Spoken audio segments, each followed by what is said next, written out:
Урматтуу телекөрүүчүлөр, өткөн сабакта биз 18-чи лекциянын Манас эпосундагы кыргыздардын улуттук каада салты деген сабактын биринчи бөлүгүн өткөнбүз.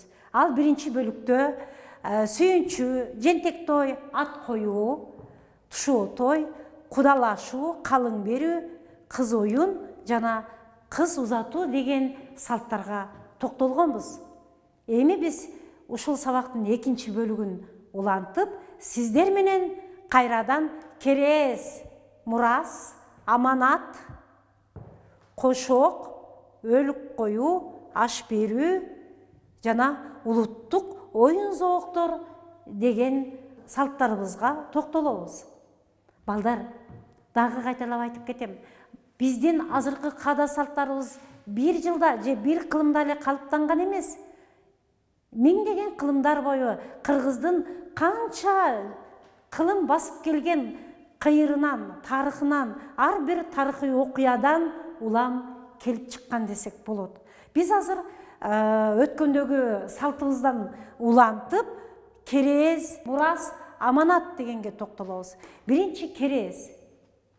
Керез эмне? Кыргыздын дагы бир артыкчылыгы, башка улуттарда болбогон бир артыкчылык касиети, адам карып, арып, өлүп баратканда бардык күчүн жумшап, керез айтат. Жөн эле ары карап кете бербейт.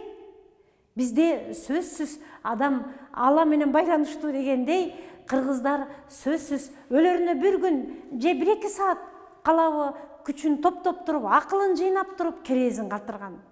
Керез деген мисалы дагы деле биз Көкөтөй атанын керезине токтололу. Көкөтөй ата өлөрүндө баласы Акун хандын кызын, экинчи кызын Бокмурун кудалашып көчүрүп келгенге кеткен экен. Анан ушул эми ат менен жүргөндө кыргыздар менен афгандардын аралыгы бир далай да. Анан баласы келгичекти көзүм жумулуп кетсе, жалгыз баламдан топурак буйрубай калды, жалгыз баласы топурак салбай калды деп балама сөз кетпесин деп акыры ал өзүнүн Баймырза деген жакшы жигитин чакырып алып, ага керезин айтат. Айланайын Баймырза, жалгыз балам Бокмурун келгичекти мен каруудан кетип баратам. Кокустан көзүм жумулуп кетсе, сага айтар керезим бул деп бүтүндөй керезин айткан экен. Керезимди ук, балам Афгандан келгичекти кокус өлүп кетсем, менин сөөгүмдү Муздак булакка алып барып койгула. Балам келгичекти Муздак булакта сактагыла. Ичиме карачым бастыргыла. Көп кетпесин ичимди. Балама тез киши чаптыргыла. Жалгыз балам топурак салбай калбасын дейт.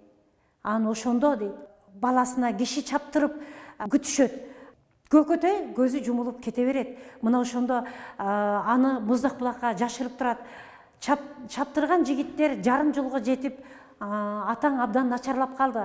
Тездегинин жүрүшүңдү дегенде, Бокмурундун акылдуулугун карабайсыңарбы? Көчүрүп келаткан колуктусун ошол айылга токтотуп, жанына жигиттерди коюп, колуктумду кайтарып тургула. 40 өткөндө келип алып кетем. Азыр колуктумду алып барсам, жалгыз келини кара жолтой экен, келелек жатып кайнатасын жутуп алды деген жаманатка калат. Келинчегимди багып тургула деп токтогон жерге токтотуп айылга атты өзү чаап тездетип барат. Мына ошондо жолдо келет, тездетип чаап келет. Ал келгичекти байдын уулу Баймырзага Көкөтөй мынтип керезин айтат. Менин сөөгүмдү кырма менен кырдыртып, кымыз менен жуудуртуп, табытымды арчадан жасатып, чарайна менен чаптатып, булгаары менен каптатып, 61 ногой жигити алмак салмак көтөрүп, мүрзөмө алып баргыла дейт. Эмне үчүн ногой жигити? Өзү ногой уруусунан болгондуктан. Андан кийин 40 серкени сойдуртуп, ич майын майда тууратып, сызгыртып, ылайга камырдай жуурутуп, кирпичимди бышыргыла. Жолдун үстүңкү бетине ак күмбөзүмдү койдурткула дейт. Көрдүңөрбү кандай керез калтырган? Мен өлгөндө малдын баарын чачпастан жөнөкөй бир жесир кемпирдин өлүгүндөй кылып эле коюп койгула дейт. Андан кийин айтканындай кылып Көкөтөй көзүн жумуп өлөт. Ал эми анын сөөгүн анын керези боюнча муздак булакка алып барып чын бастырып кайтартат. Күндө эртең менен барса, мурутуна муз тоңуп, сакалы кыроолуп, кадимкидей уктап жаткандай, эч кандай жыты жок сакталып турат. Мына ошондо атакелеп өкүрүп Бокмурун айылга келип түштү дейт. Бокмурун келери менен атасынын керезин угузат. Атасынын керезин бүт угуп алып, атакем мага сыр кылып кеткен турбайбы? Малымды чачпа, жөнөкөй бир жесир кемпирдин өлүгүндөй кой дегени, болгон байлыгыңды чачып туруп кой деген турбайбы? Атам мага сыр кылып табышмактантып кеткен турбайбы деп, аябай Көкөтөй мал жандуу киши болгон. Көкөтөйдүн баласы Бокмурун малды жайнатып, 5 таман жылкыларды сойдуртуп, аябай атасынын сөөгүн койдуртат экен. Мына көрдүңөрбү? Бул керез кандай аткарылганын кыргыз эл айткан керезге так, анан осуятка, аманатка так эл болгондугун байыркы Манас эпосубуз ошолдордогу кыргыздардын турмушунда көргөзүп тактап турат. Бул керез. Эми мурас, балдар. Мурас деп өлгөн адамдан калган байлык, же болбосо өлгөн адамдан калган өзүнүн балдары болуп эсептелинет. Ошондуктан ал ошол керез айтып атканда мурасын кош айтат. Кайсы балама кайсы байлыгым калат? Кайсы балам эмнени жөндөп кетиш керек? Кайсы балам эмнени аткарыш керек дегенди айтып кеткен. Жөн эле жашоом бүттү деп ары карап кете берген эмес. Өзүнөн кийинки турмушту өзүнүн балдары, өзүнүн мууну кандай улап кетиш керек дегенди аманат калтырган. Ошондуктан бул баланчанын мурасы боюнча, баланчанын аманаты боюнча деп сөз кылышкан.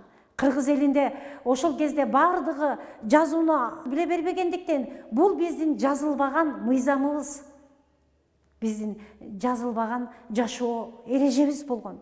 Ошондуктан салтка айланып кирген балдар. Атадан калган мурас деп айтылат. Булардын бардыгы мурас болгон үчүн айтылат. Атамдын аманаты эле, аманатка кыянат кылба деген сонун сөз айтылат. Көрдүңөрбү?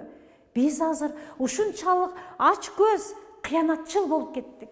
Манас доорундагыдай айкөлдүк жок, Манас доорундагыдай тактык жок, Манас доорундагыдай бизде кечиримдүүлүк, кайрымдуулук жетишпей турат. Эми балдар, андан кийин кошок. Өлүк коюу, аш берүү. Буларды мен бириктирип бир немеге карадым. Кошок. Балдар, кошок кандай айтыларын мен илим поз катары абдан терең изилдеп отуруп, Курманжан Датка энебиздин кошокторунан улам мага ушунчалык туюм келди. Кыргыз эли кошокту эле 5 этап менен айта билгендиги. Анан кошоктун өзү сыры 5 этапка бөлүнүп, 5 тематикада айтылгандыгын байкадым. Мен буну буюрса бир жакшы илимий эмгек катары өзүнчө Алай ханышасы деген китебимде бердим. Азыр жаңыдан элге чыкты. Мына ошондон да тааныш болсоңуздар болот. Эми кошок. Кошок балдар. Биз адамзат өткөндө жөн эле узатып койбостон, ал киши жөнүндө даңазалап, ырга кошуп айтып, аркы дүйнөгө кошот экенбиз. Кошок деген сөздүн мааниси акка кош. Ал актан өттү, актыкты мойнуна алды дегенден улам кошуп айт, актыкка кошуп айт дегенден улам кошок деп өзгөргөн экен. Аркы дүйнөдөгү арбактарга кошосуң дегендей, аларга кошуп кой дегендей, ушул өтмө мааниде айтылган экен балдар. Мына ошондуктан кошокту биздин ар бир инсаныбыз айта билген. Жада калса эркектер да айта билген. Азыр биз Манас доорундагы, Манастын Алмамбеттен ажырагандагы Арукиге келип кантип кошкондугун мисал келтирейин. Алмамбетти өлтүрүп алып, жаны кашайып, ушунчалык Алмамбет менен сыргактын бардыгында не өлбөдүм? Мына ошолор мага жар салган жардыгында не өлбөдүм деп аябай өкүнөт дагы. Алмамбетти чеч төбөгө коюп сөөгүн. Андан ары сараласына кара жаап, таласка келет дагы Арукеге келип түшүп, Арукеге кошок түрүндө угузуп турган жери. Азиз хандын жалгызын аяш, мен окко учуруп алдым аяш, канатым кайрылды аяш, кандосум Алмамбеттен айрылдым аяш деп кошкон. Көрдүңөрбү? Манас эпосу бир канча ушунчалык үлгүлүү кошоктордон турганын окумуштуулар биринчи эле изилдөөдө билишкен. Андан кийин дагы бир кененирээк мисал айтайын. Кийинки доордогу, башкача айтканда 19-кылымдын алдыңкы инсаны Курманжан датка энебиз Алымбек таткадан ажыраганда, чыйырчыктын белинде ал өзүн түшүнөн чоочуп, чыйырчыктын белинде балдары менен тосуп турганда, Алымбектин сөөгүн кокондон алып келгенде ал мынтип кошкон экен. Кара бир тоонун боорунан карлыгач болуп учсамбы бегим, калпалардан жол сурап, кара бир жанды кыйсамбы бегим, улуу бир тоонун боорунан улар бир болуп учсамбы бегим, уламадан жол сурап, убал бир жанды кыйсамбы бегим, коктунун жолу буулбайт бегим, эми кылымда сендей туулбайт бегим, кыянын жолу буулбайт бегим, эми кыргызда сендей туулбайт бегим деп. Көрдүңөрбү? Кандай адамдын денесин дүркүрөткөн ушунчалык кыйын кошоктор менен кошкон. Ошол эле бай биз этаптарга бөлгөндөн кийин дагы бир этабын мисал келтирейин. Алымбек татканын 40-ында кайра мынтип кошкон экен. Кытайдан барып кол сурап, бегим, кунуңду өзүм куусамбы бегим, кынаптап билимди буусамбы бегим, калмактан барып кол сурап, кунуңду өзүм куусамбы бегим, оңдоп бир белимди буусамбы бегим, орустан барып кол сурап, өчүмдү өзүм куусамбы бегим деген экен. Мына ошондо Кудайархан, ай бул катын орустан кол сураса, Кытайдан кол сураса, мен ордомду өрттөп жок кыла турбайбы деп Баткендеги чебин куруп ошо жака жашынам деген экен. Эмне үчүн Баткендеги Кудайархандын чеби кокондон алыс курулган деген табышмактуу сырдын түйүнүн мен ушинтип изилдөөдөн улам чечтим десем болот. Ай өзү айткандай, Кудайархан качканда мына ошол өзүнүн чебине карап качкан экен, өзү курдуруп койгон. Балдар, кошоктордун 5 этап менен айтылат деген изилдөөмдө биринчи угузу кошок, андан кийин өлүктүн үстүнө баргандагы учурчак менен айтылган кошок. Мисалы, жайылган сууну кечпедим, жаның барда жетпедим деп. Көрдүңөрбү? Кандай немеде айтылган. Андан кийин өлүктү жууп үйдөн чыгарардагы кошок, эми сенин ай жаркын жүзүң ай тийбес жерде калабы деп. Андан кийин мүрзөгө коюп келгендеги кошок, касиеттүү денеңде кара чың басып калдыбы деп. Андан кийин жылдыгында жыйынтык кошок менен жыйынтыктаган экен. Мына ошентип ар бир этапта айта билген экен. Азыр 6 ооз же 4 ооз сөздү билбей, аны билсек дагы оң келген жерде айта берип, тамтыгын чыгарып атабыз. Илимий түрдө өзүнүн эрежесин сактап айтуу деген салттан биз деградацияга учурап, тукулжурап турабыз десек болот. Эми өлүк коюу, балдар. Өлүк коюу Манаста абдан жакшы берилген. Өлүктү коюу салты бизде абдан жакшы калыптанган. Манастын өлүк коюу салтын, ал эми Көкөтөйдүн өлүк коюу салттарында бул окуялар кеңири айтылган. Мен Манасты кантип Канекей мүрзөсүн касып кантип койду деген эпизодко токтололу. Манас Коңурбайдан жараланып, ошол жаратуудан улам айык албай өлгөндө Канекей таластын эчкили тоосунун боорунан мүрзө каздырып, ал мүрзөгө казуучуларды түн киргенде көзүн байлап алып барып, мүрзөнү каздырып, оозуна бир кой баткыдай, ар жагына 600 кой жаткыдай кенен кылып, анан бир жагынан булактын суусун киргизип, бир жагынан чыгаргандай. Демек, бул жантайынкы жер. Суу ичине толуп кетпей эле болбосо. Жантайынкы жер. Бул булакты киргизген себеби өлүк жыттанып кетпесин дегени.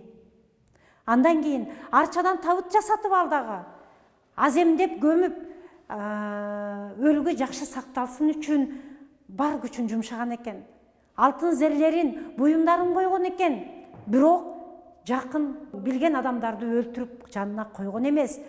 Биз өлүктү койгондо Орто Азиядагы башка элдерден айырмаланып, абдан ушунчалык аны экинчи дүйнөгө узатаарда ага дагы эң чоң камылга менен, эң чоң салт менен коюлган. Муну ошентип өлүктү коюу салты кылымдар боюп уланып бизге келатат. Азыр дагы аруулап жууп, ак кепиндеп, мүрзөсүн жакшы жерге коюуга, бүтүндөй өлгөн адамдын аманатын аткарууга аракет кылабыз. Бул биздин байыркы манастан бери келаткан салтыбыз балдар. Аш берүү. Аш берүүгө биз Көкөтөйдүн ашын мисал келтирсек болот. Көкөтөй атабыз журт атасы болгондуктан анын ашына Орто Азиядагы көп элдер, Кытайдан, Афгандан көп элдер келген экен. Мына ошондо алардын бардыгын тосуп алууга, алайдын жери тар, тоолору кууш, отунга жарды болуп кыйналабыз деп жер тандап отуруп каркыраны алган экен. Ошондо Бокмурун жок, мен тажиктерден барып отун алып келем, алайдан өткөрөм деп талашкан экен. Көкөтөй атабыздын сөөгүн элде жок, башкача салтанаттуу беребиз деп жерди тандап отуруп, жер соруусу каркыраны алган экен. Келген адамдар кенен отурсун деп, отунга мол, сууга мол деп каркыра жайлоосунда даярданышат. Маникерди мингизип, жайма көкүл жашайдарды түнү менен чаап барып Манасты алып келди.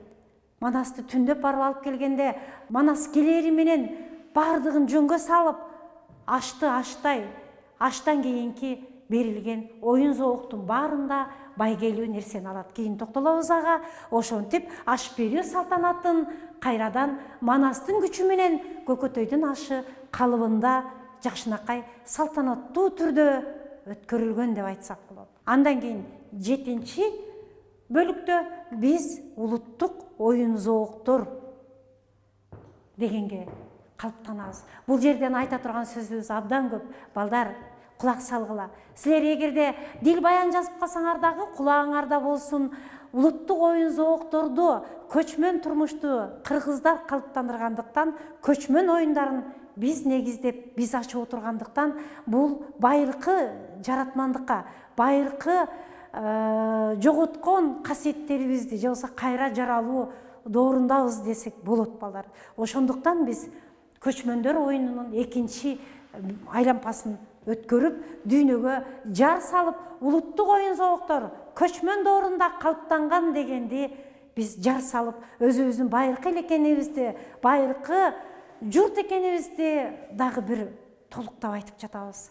Эми балдар, улуттук оюн зооктор эмне үчүн ашта, Көкөтөйдүн ашында улуттук оюн зооктор болду дейбиз? Кыргыздарды карагылачы, өлүктүн артынан жаман болуп, жамандык болбосун, же өлүк болбосун деп атайлап, улуу кишилердин ашында оюн зоокторго көңүл бурган. Экинчи бөлүгүн оюн зооктор уланткан. Себеби арты той болсун, шаңдуу турмуш болсун деген тилек менен ушундай улуттук оюн зоокторду өткөргөн экен балдар. Эми улуттук оюн зоокторго эмнелер кирет, аны сиздер жакшы билесиздер. Мына ушунда мен бир гана жамбы атууга токтолуп кетейин. Улуттук оюн зооктор өткөрүлүп атканда байгенин баарын кыргыздар алып, ошол доордогу биздин коңшулаш элдерибиз, каңгылар, каңгынын падыша, ханыша аялы ороңгу аябай арданат экен. Эй, намысың арың болсо, кана бириң чыкканың, байгенин баары кыргыздар утуп алды. Канеке намысың, мен жок дегенде Төө чечмеге чыгып, байгенин баарын алып кетким келет деп ушунчалык неме кылган экен. Азыр бизде Төө чечме оюну Оморхандын тушунда токтотулган, азыр бул улуттук оюндарыбыздан чыккан десек болот. Ал эми жамбы атууну айтсак, 3 күн бою жамбыны бир дагы адам ата албай, акырынан кийин Манаска жүгүрүп барат экен. Манас ошол мезгилде өзүнүн чоролорун машыктырып, аштан алысыраак жерде экен. Манаска чуркап барып, баатырым, айкөлүм, 3 күндөн бери жамбыны эч ким ата албайт. Өзүңүз атып түшүрүп бербесеңиз, оюндун кызыгы сууп баратат. Өзүңүз барып бериңиз деп суранат. Ошондо Манас бир аз кыйылып туруп, кайра макул болот дагы, жамбыны атат. Жамбы кандай болот балдар? Буну деле силер билбей калдыңыздар. Мен силерге түшүндүрөйүн. Жамбы мындай узун немеге орнотулат. Устун ага мындай неме орнотулат башына. Андан кийин мындай түйүнчөккө алтын түйүлөт. Кичирээк түйүнчөккө алтын түйүлөт дагы. Жаа менен жакшаткан адам атты чаап келатып атып түшүргөн. Атып түшүрө алса, ушул алтындын баары ошонун байгеси болгон. Көрдүңөрбү? Жамбатуу азыр биз улуттук оюндарыбызга балким киргизет чыгар дагы. Бул абдан кызыктуу оюн, бул абдан мергенчиликти, көз катар мергенчиликти талап кылган оюн. Балдар, мына ошентип улуттук оюн зообуктор бүтүндөй кыргыздын ушунчалык кумарын арттырган, черин жазган оюндар болгон. Ошондогу Көкөтөйдүн ашындагы улуттук оюн зообуктордун өткөнүн биз олимпиадалык деңгээлде өткөнүн байкасак болот. Кыргыздар дүйнөдөгү олимпиадалык деңгээлде эчак эле өзүнүн улуттук оюндарын өстүрүп чыгарып, ушунчалык тегерегибиздеги коңшу элдерге коюп берип, атагын чыгарып келген десек болот. Урматтуу телекөрүүчүлөр, биз биринчи жана экинчи сабактардан Манас тоорундагы кыргыз элинин каада салттары деген сабактын 2 бөлүгүн өттүк. Эмесе кийинки сабактардан жолукканга чейин саламатта болуңуздар.